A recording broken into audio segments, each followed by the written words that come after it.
Bonjour, aujourd'hui Paname fait une infidélité à la capitale puisque j'ai franchi le périphérique pour une balade dans Montreuil, cette grande ville qui borde le 20e arrondissement à l'est de Paris.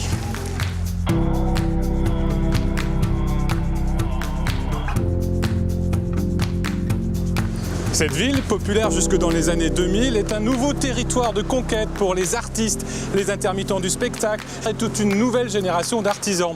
C'est en quelque sorte une Brooklyn à la francilienne, toujours en mouvement et plein d'imagination. Et c'est ce que je vous propose de découvrir dans ce nouveau numéro de Paname.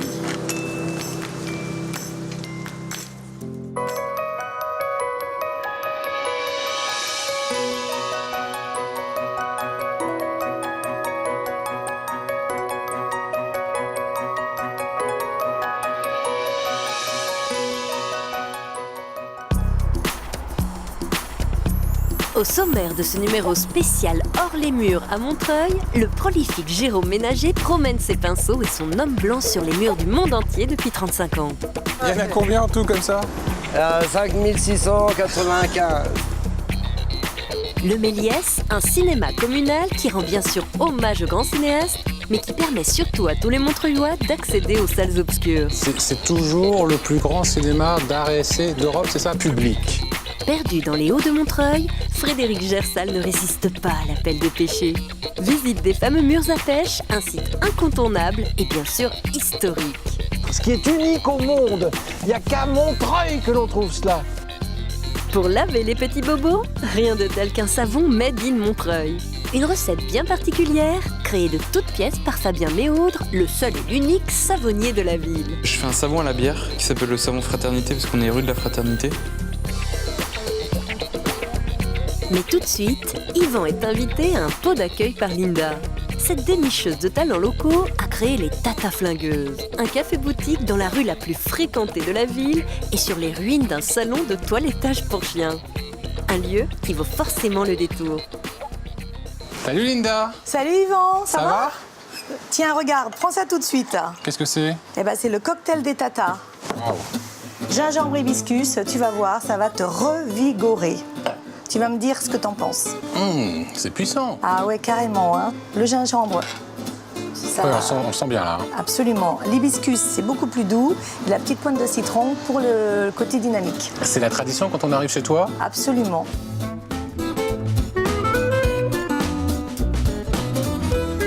Linda, je vais faire tomber l'impair parce qu'il fait chaud chez toi. Oui.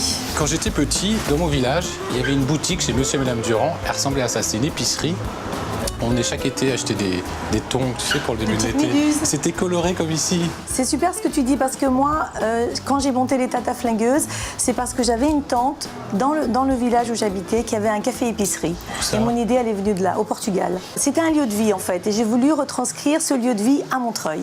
Un lieu de rencontre. Exactement. Et ça fait combien de temps que tu es ici? Alors ça fait 3 ans qu'on a monté les Tata Flingueuses, donc en plein cœur de la rue de Paris et on est très contente d'être là. En plein cœur, hein, effectivement. Ah, oui, Là, on- c'est le passage obligé.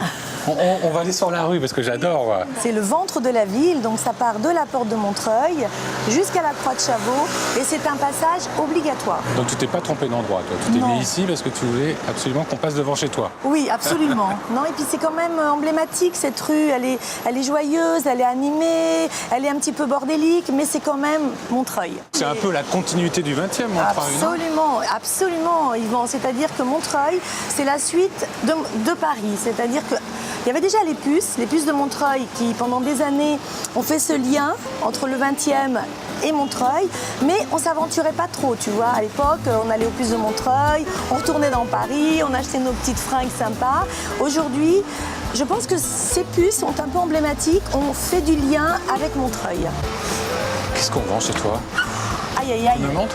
Plein de choses. Ouais, parce que je vois qu'il y a plein beaucoup de de choix, choses. alors. On va y aller? Ouais, on y va, je te suis.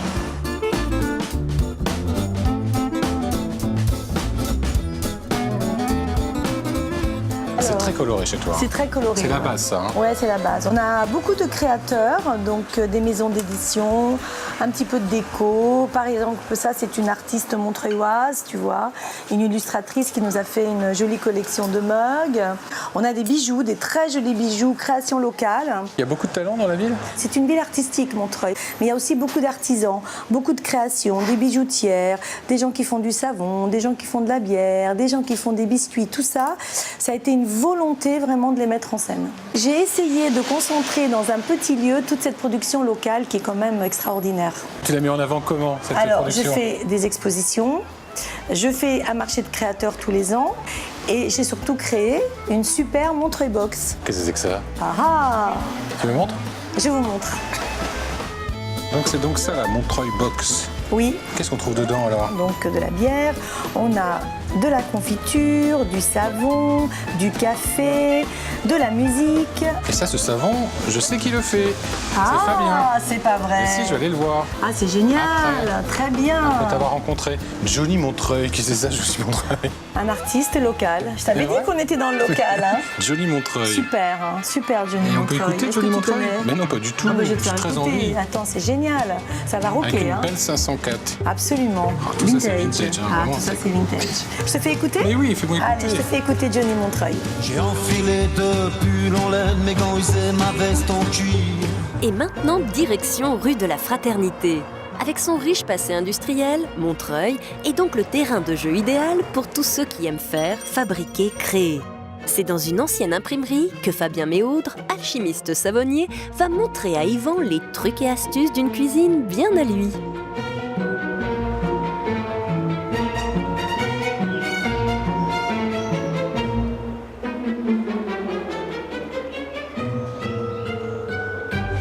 Salut Fabien.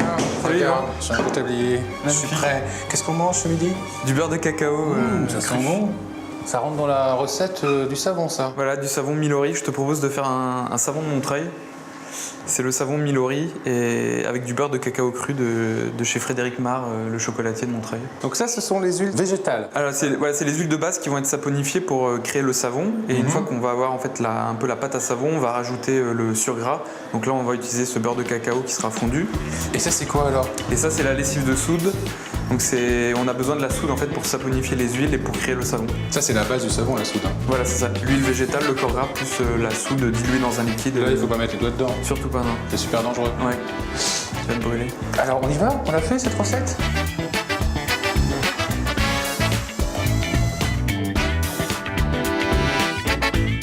Donc là, on a fabriqué 36 kg de pâte à savon. Ah oui.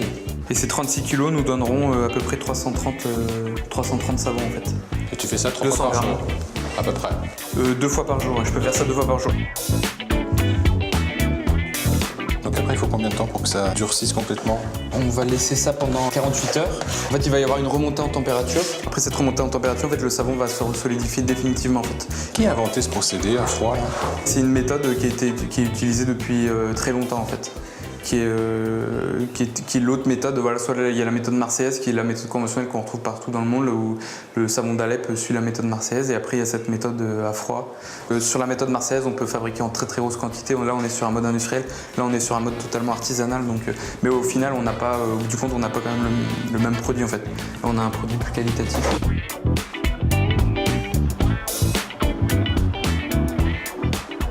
Et ben voilà. Parfait. On a les entames. Magnifique. Ça, on peut plus rien en faire à part. Alors ça, je les garde. Pour toi. Je les garde pour moi. Je les donne aussi à des assos, des Ah ouais. associations, voilà pour les. Non, malheureusement, on peut pas refondre en fait le savon. Une fois que c'est fait, c'est fait. Une fois que c'est fait, et voilà. Et après, on met. Donc là, ça va continuer à sécher? Et là, ça part dans le séchoir et ça va sécher 4 à 6 semaines, même un peu plus si besoin. Donc voilà, le séchoir. Donc là, on les laisse tranquilles pendant quelques semaines. Quelques semaines, et une fois que c'est sec, on les poinçonne. Voilà, c'est ce que je te propose de faire. On va les poinçonner, ces savons.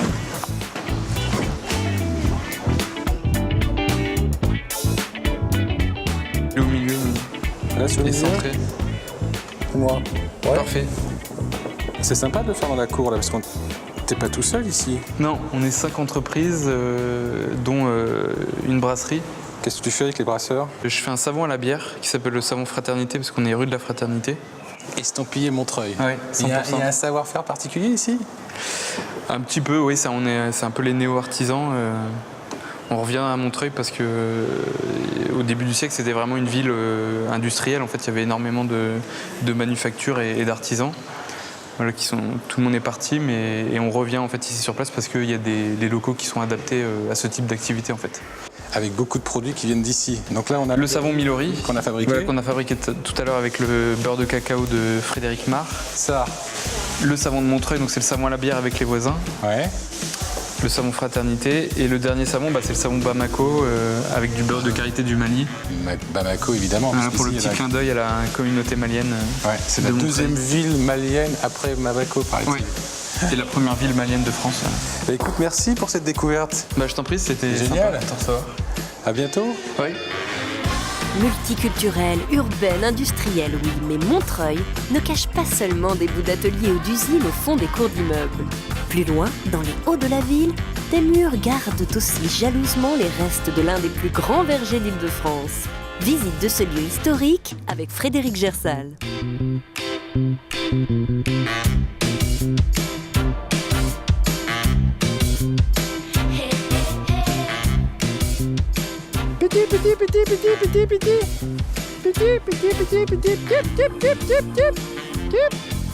Ah ben voilà. Quand on appelle les dindons, ils viennent. Venez voir. Bonjour. C'est un jardin ici, c'est pas un poulailler. Hein. Vous avez vu ce jardin?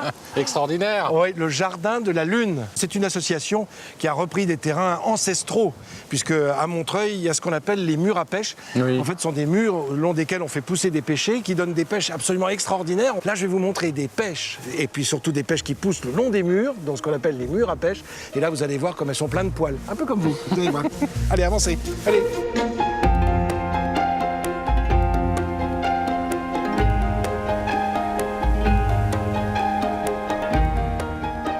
Mais c'est immense ici. Immense. Bon, aujourd'hui, ça ne représente plus que un dixième de ce que ça représentait encore au 19e siècle. Hein. C'est-à-dire? C'est-à-dire que, en fait, ça couvrait à peu près un tiers de la superficie de la commune. Sur 900 hectares, il y avait 300 hectares consacrés Au mur à pêche? au mur à pêche. Ah Et oui. aujourd'hui, il en reste 35 hectares. Alors là, on va à la nouvelle association à gauche. MAP, Mur à... Pêche. C'est une association, une des nombreuses associations qui s'occupe de préserver ces murs à pêche. Regardez, Ah oui, ces là, c'est autre kilomètres. chose, là. Ah oui, mais alors Des vous avez des kilomètres. kilomètres de murs.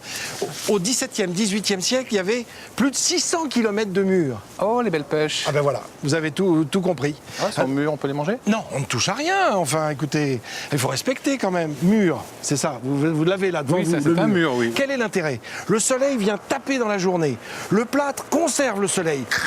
Et puis pendant la nuit, relâche le soleil. Ce qui fait que si vous avez un petit peu de gel pendant la nuit, ça ne va pas toucher vos arbres fruitiers. Le mur va rester chaud. En plus, il est couvert avec du plâtre, ce qui est unique au monde. Il n'y a qu'à Montreuil que l'on trouve cela. C'est du plâtre au-dessus, ce n'est pas de la pierre. La volonté, c'était pour éviter le gel, c'est ça? Ben oui, c'était de faire pousser ces pêchers, d'avoir des pêches colossales. Je sais pas, vous achetez des pêches parfois? Bah oui. Alors 1 kilo de pêche, vous avez combien de pêches pour vous? Je sais pas, 4, 5? Ah non, plus que ça. 6, 7? Non, on en a 9, 10. Ah, ça dépend des pêches, j'ai de grosses pêches comme ça. Ben oui, mais celle-ci, elle pesait 500 grammes, jusqu'à 500 grammes, un demi-kilo chaque pêche. Elles étaient connues dans le monde entier. On en exportait sur la table du tsar, sur la table de la reine d'Angleterre.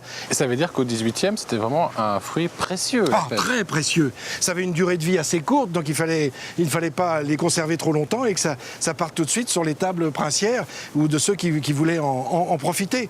Alors on estime à peu près vers 1840 à 15 millions de fruits qui poussaient comme ça juste en une année. Ici, à Montreuil, 15 millions de fruits. Donc voilà, après ça... Et on ça- pouvait ça- aussi les apporter du sud, non? Alors voilà, c'est ce qui a fait péricliter le lieu, c'est qu'à partir du moment où le chemin de fer est arrivé, les fruits qui étaient cultivés en Provence sont remontés vers le nord. Ils étaient mûrs plus tôt que ceux de ces murs à pêche. Donc du coup, petit à petit, on a mangé des pêches venant de Provence plutôt que des pêches de Montreuil. Fin 19e, il n'y avait plus d'activité. Bah, ça commence à péricliter, et puis au XXe siècle, on le voit bien, ça périclite complètement. Alors, grâce à ces associations, puis ces gens qui ont la main verte et la vraie volonté de conserver, voilà, c'est grâce à eux qu'on conserve tout cela. Justement, Oui. à propos d'amoureux fous de la nature, Oui. quand même biner un peu tout ça, Ah, bah les oui, nouvelles bah. herbes là. D'accord, Bah je vous oui, laisse bah, biner. oui, d'accord. Moi, je vais y aller, continuer Moi, ma petite balade dans mon trail. oui, j'ai ma griffe Allez-y, là. hein. Bon, allez, sauvez-vous. Allez. Allez. Et vous, Là, c'est là. Faites attention, vous blessez pas, vous cassez pas la binette. Hein. Oh, il est pénible. Retour en centre-ville. Comment faire entrer la culture de façon durable dans un quartier populaire? En offrant la meilleure qualité possible, au prix le plus abordable bien sûr. Une idée et surtout un défi que se sont lancés il y a des années quelques amoureux acharnés du 7e art. Grâce à eux, les habitants de Montreuil bénéficient tous d'un cinéma communal unique en son genre. Le Méliès, qui ne porte pas ce nom par hasard. Salut Stéphane. Salut. Tu es encore dans la Lune? Ouais, un peu. C'est pas n'importe laquelle quand même. Non. La Lune de Méliès. Alors, c'est pas exactement celle de Méliès, c'est une vraie photo de la NASA, mais c'est évidemment un hommage à Méliès, dont les studios étaient à 300 mètres d'ici. Deux des premiers studios au monde dans lesquels il a tourné à peu près 500 films, ce qui a fait de lui une espèce de fondateur du cinématographe. C'est les frères Lumière qui ont inventé le cinéma, mais on peut dire que c'est Méliès qui l'a développé en quelque sorte. Oui, c'est ça. D'abord, il a acheté l'invention aux frères Lumière et ensuite, il en a fait autre chose, puisque les Lumières, c'est vraiment l'invention du cinéma réaliste et documentaire. Et Méliès, tout à coup, c'est l'arrivée de la magie, de la fantasmagorie, et donc c'est aussi l'inventeur du cinéma de fiction et du cinéma à effets spéciaux. C'est pour ça que Lucas, Scorsese, etc. considèrent que c'est le père fondateur du cinéma de fiction. Donc tu me le montres, ce cinéma, Allez, on y va. cinéma de Montreuil si particulier dont tout le monde parle.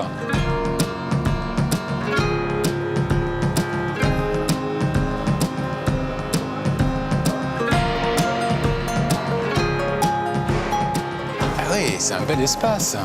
Ouais, c'est un bel espace dont le projet est vraiment qu'il y ait toute une partie accessible, y compris aux non-spectateurs, le bar, restaurant, la bibliothèque, et jusqu'à l'espace des critiques, par exemple. Donc L'idée ici, étant- on n'est pas obligé de payer pour venir. Donc là, on ne paye pas. C'est ça la particularité, c'est public. Ouais. Ça appartient à tout le monde. Ça appartient à tout le monde. Ça veut dire aussi que ce sont les impôts qui Oui. ont payé la construction de cette salle, les impôts de l'ensemble de la communauté d'agglomération. Mais ça veut dire aussi que du coup, il y a une sorte de cahier des charges assez précis sur l'ouverture à tous les types de publics et à tous les types de films, puisqu'on montre aussi bien des gros blockbusters français et américains de qualité que des films beaucoup plus pointus et exigeants qui sont d'habitude destinés davantage aux cinéphiles. Et tout ça avec des tarifs qui défient tout. Ça commence à 3,50 pour le tarif le plus bas sur certaines opérations et certaines séances. Et le tarif fort, c'est 6 €. Ça n'a pas plu à certaines majors de l'exploitation.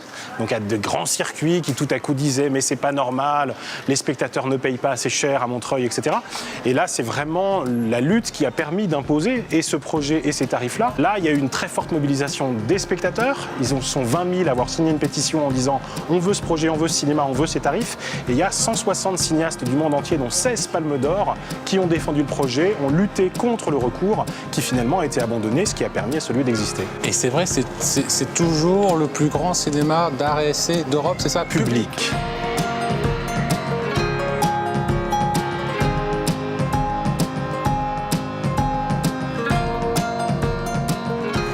Donc en tout, il y a combien de salles? En tout, il y a 6 salles, 1170 fauteuils. Est-ce qu'on est bien assis? On est vachement bien assis. Parce que ça, c'est important quand même, c'est l'essentiel, sinon. Ah oui! Comme quoi on peut être bien assis dans un cinéma RSC. C'est possible. Et c'est vraiment un des enjeux parce que, effectivement, il y a une espèce de cliché qui voudrait que les multiplex aient fait le nécessaire sur la question du confort et que les salles RSC soient à la traîne, et elles l'ont été. La ville et la communauté d'agglomération Est Ensemble se sont dit qu'il faut des conditions optimales, notamment la qualité du son est absolument remarquable. Et ça faisait partie des enjeux parce que sinon les gens restent chez eux. C'est-à-dire que notre enjeu, je redis ça, c'est que si les gens restent chez eux, ils regardent les films sur l'ordinateur, ils les piratent souvent et tout à coup, c'est la chaîne entière en fait qui finit par pâtir de ce dysfonctionnement. Les films sont faits pour être vus en salle et en étant vus en salle, ils ramènent de l'argent dans la caisse commune qui ensuite permet d'alimenter la production, la distribution, l'exploitation. Donc il faut des bons fauteuils, il faut un bon son, puis il faut une bonne cabine de projection. Absolument. Tu me montres? Ouais, on va voir. C'est Darro. Par là.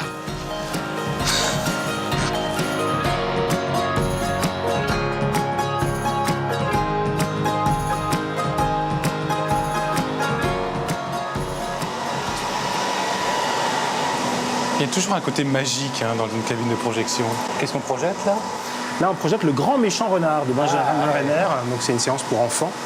C'est le film qu'on a choisi de mettre en couverture parce qu'on essaye d'alterner aussi les pays dans les films qu'on met en exergue. C'est un cinéma qui veut être très éditorialisé. C'est-à-dire qu'on fait des choix, on les assume, on les défend. C'est pour ça qu'on fait venir 3 à 4 cinéastes par semaine, toute l'année.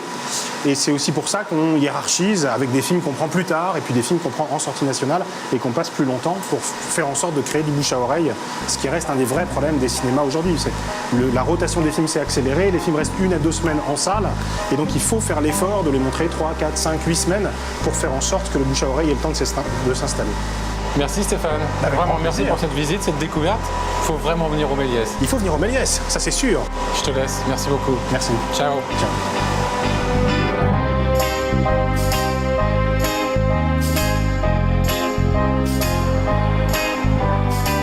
Si la plupart des artistes reconnus qui vivent à Montreuil travaillent à l'abri des regards, pour Jérôme Ménager, montreuillois depuis 1989, c'est plutôt à l'air libre que ça se passe.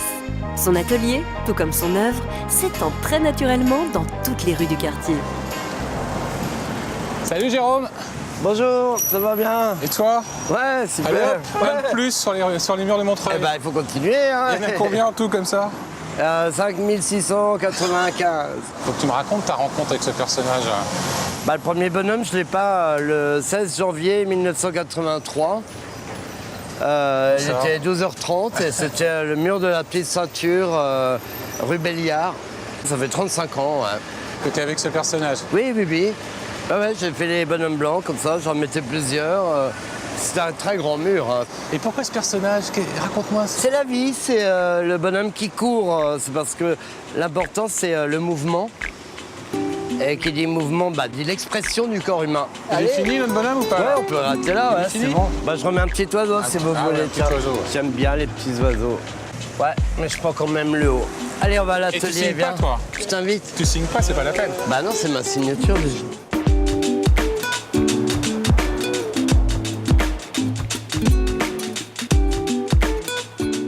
Donc je te disais, quand j'ai trouvé cette maison, elle m'a plu tout de suite parce que j'ai vu que j'avais de la place. Ah oui. J'avais un coin pour poser mon établi. Des moi pour endroits poser où je mon peux mettre vélo. le vélo là, pour ranger les... Attends.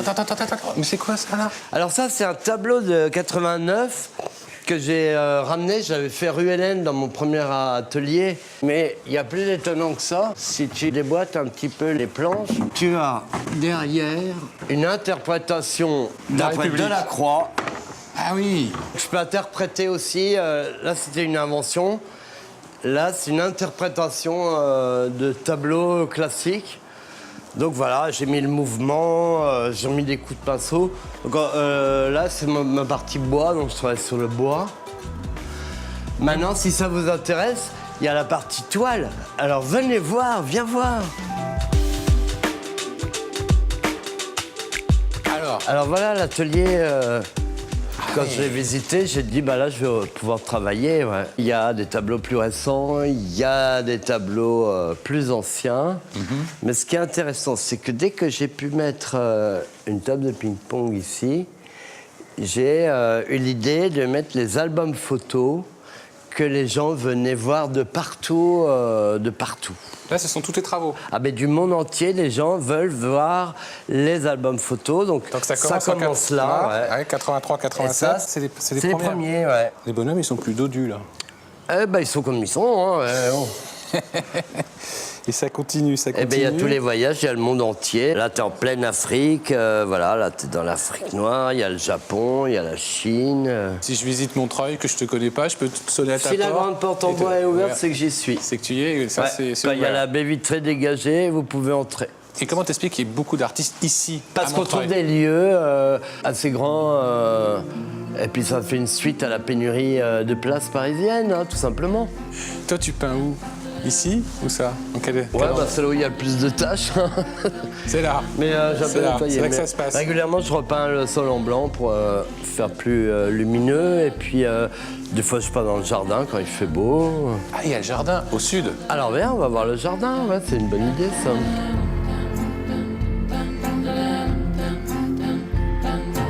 Alors, tu vois, quand j'ai visité, j'ai vu le mur en parpaing. Je me suis dit, tiens, là, je vais faire un horizon. Avec une rivière. J'ai dit, la rivière, ça fait rêver, ça me fait rêver toujours. T'aimes ça, toi, hein, restaurer C'était un peu la forme des choses, ouais, j'en ai restauré 10. de baraque. Ah oui, t'as déménagé. Sur une maison, c'est aussi... C'est de l'art aussi? Bah, c'est comme de la sculpture. Tu répares, tu restaures, tu mets une âme. Voilà, c'est donner une âme aux choses. Eh bien, dans la peinture, je fais un petit peu pareil. Si tu veux, je prends les murs un peu désaffectés de la ville et je me dis, je vais leur donner une âme. Ce sera plus le mur tout bête, ça va devenir une œuvre d'art. Habité. Voilà, c'est habité, c'est tout à fait ça. Et j'ai vu que t'avais un baby-foot. On en fait un? Allez, si tu veux, ouais, on va voir. On va voir si tu joues bien.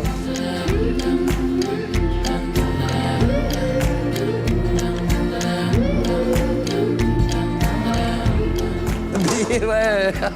Bon, il écoute, est monstrueux, lui. on va en rester là, t'es trop Il est fort. trop fort. Bon, mais toi, t'es trop fort pour moi. On va rester là. Jérôme, tu t'en On va vas? boire un coup. Mais oui, attends, d'abord, on va dire au revoir aux téléspectateurs, parce que c'est la fin de l'émission. Allez, bah, c'était bien. Merci d'être venu dans mon atelier. Merci à toi. Qui est ouvert ici. Ouais, on ouais, peut faut passer, appeler, vraiment. ouais. Hein. Hop. Ou alors s'il y a la Si porte. on se mais balade. C'est mieux d'appeler, vous regardez sur mon site, il y a mon téléphone, vous m'appelez. On va dire aux téléspectateurs qui peuvent venir voir ou revoir cette émission sur france3.fr, venir aussi me parler sur les réseaux Facebook. On se retrouve très prochainement pour un autre numéro de Paname. Allez, ciao les amis. On y va, nous? Allez, on y va. Et pour terminer cette balade à Montreuil, un petit rappel de nos bons plans. Le cinéma Le Méliès et sa programmation éclectique. Pour visiter les murs à pêche, n'oubliez pas de contacter l'association Les Murs à Pêche.